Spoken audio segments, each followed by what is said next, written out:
Bom dia!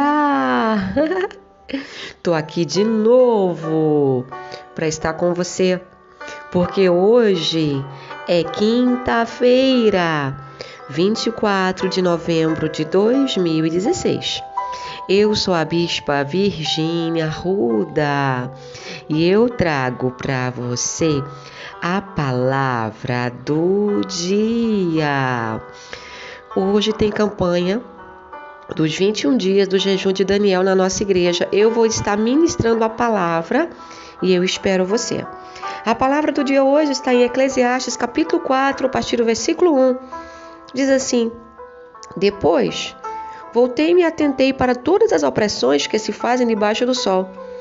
E eis que vi as lágrimas dos que foram oprimidos e dos que não têm consolador, e a força estava do lado dos seus opressores, mas eles não tinham consolador.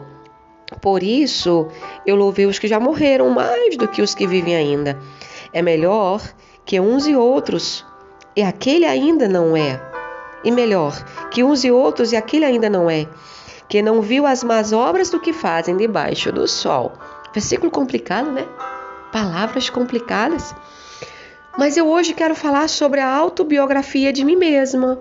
Já ouviu falar isso?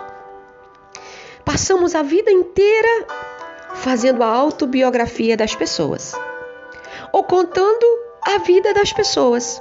Você já reparou? Quem de nós nunca olhou para a vida do vizinho e pensou: como ele faz coisa errada? Ou ele separou, ele engordou, ele emagreceu, ele comeu isso, eu vi ele estava em lugar tal. Não, ele se formou em tal matéria. Passamos a vida inteira fazendo autobiografia das pessoas. Ou melhor, reparando na vida das pessoas. Mas que tal, em vez de desenharmos um capítulo diário da vida de quem passa ao nosso redor, fazermos a nossa própria autobiografia? Pergunta: você já conseguiu tudo que você queria na vida? Com certeza não. Essa é a resposta que você deve estar me dando. Então, pare um pouco e analise. Se você passasse mais tempo cuidando da sua vida do que da vida dos outros, prosperaria e cresceria mais ainda? Sim ou não? Muito bem. Então pegue papel e caneta. Vamos ter um dever de casa nesta quinta-feira. Faça neste papel o seu desenho. Desenhe você. Não como você gostaria de ser, mas como você é exatamente agora. Agora, nesse papel, comece a contar um pouco da sua história. Quando você nasceu, sua adolescência, você cresceu, como eram seus pais, onde você estudou, como você era no colégio. Muito bem. Se você analisar, você verá que existem defeitos e qualidades dentro da sua autobiografia. E dentro da história que você vai contar, existem muitos erros e muitos acertos, coisas boas e coisas más. Você está começando a me entender. Passamos a vida inteira controlando a vida de quem conhecemos, às vezes até mesmo de quem não conhecemos. Ou você vai me dizer que você nunca parou no trânsito, com os vidros do carro fechado, olhou para alguém que ia atravessando a faixa e pensou: como você é feia, como você é gordo. Talvez você não tenha falado alto, mas você já pensou: como você pode ter comprado tantas coisas com tantas sacolas? Sabe qual é o nosso defeito? Nos incomodamos demais com a vida das pessoas. Julgamos as pessoas pelo que nós vimos e não pelo que elas realmente são. E esquecemos de julgar a nós mesmos e analisar a nossa própria existência. Desde que você nasceu até o momento que você chegou agora, você já cometeu muitos erros. Mas algum dia você próprio se acusou por eles? Quantas mentiras você já disse? Quantas coisas você já omitiu? A quantas pessoas você já prejudicou? Sua consciência já pesou por isso? Ou você simplesmente deixou passar porque, quando é para julgar os outros, julgamos rapidamente? Mas quando se trata de julgar os nossos próprios erros, quem disse? Não vou julgá-los. O marido passa a vida inteira traindo a esposa. A vida inteira. A consciência dele nunca pesa. Mas no dia que a esposa comete um erro, logo o dedo do marido acusa e diz: você errou, você não presta, ou vice-versa. Pode ser a esposa no lugar do marido. Sabe o que acontece? Estou dando apenas um exemplo. Temos o hábito de continuamente apontarmos os erros das pessoas e não pararmos para analisar a nossa autobiografia.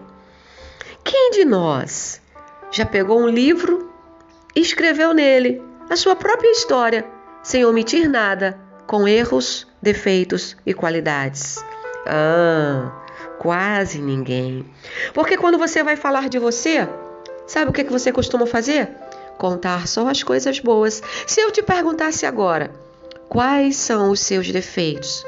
Você iria parar, iria pensar, iria dizer: espera aí, bispa, será que eu tenho defeitos? Espera, eu tenho mais qualidades.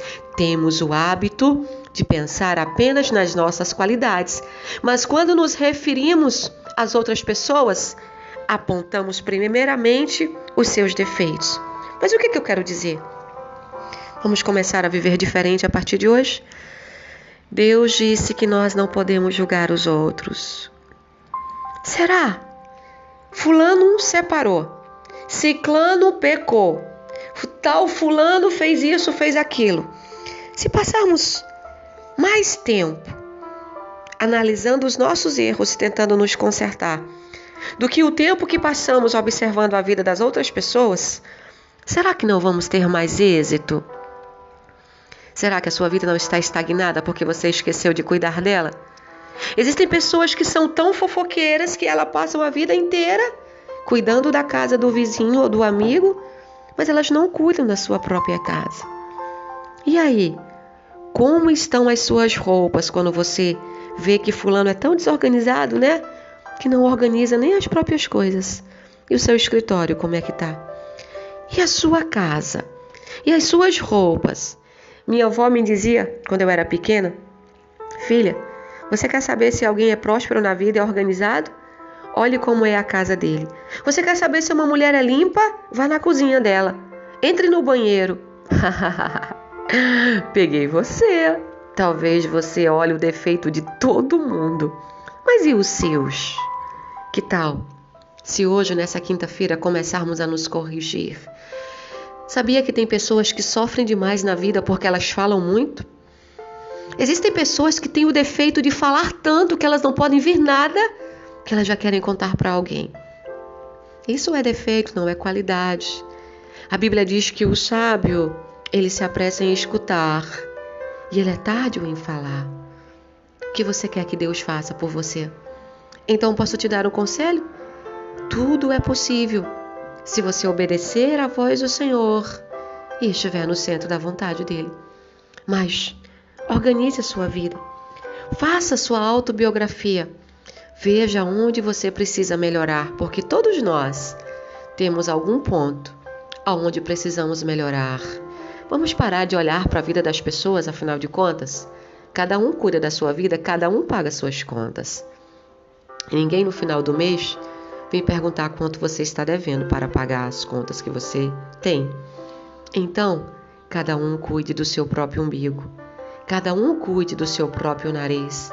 E vamos viver uma vida íntegra com Cristo.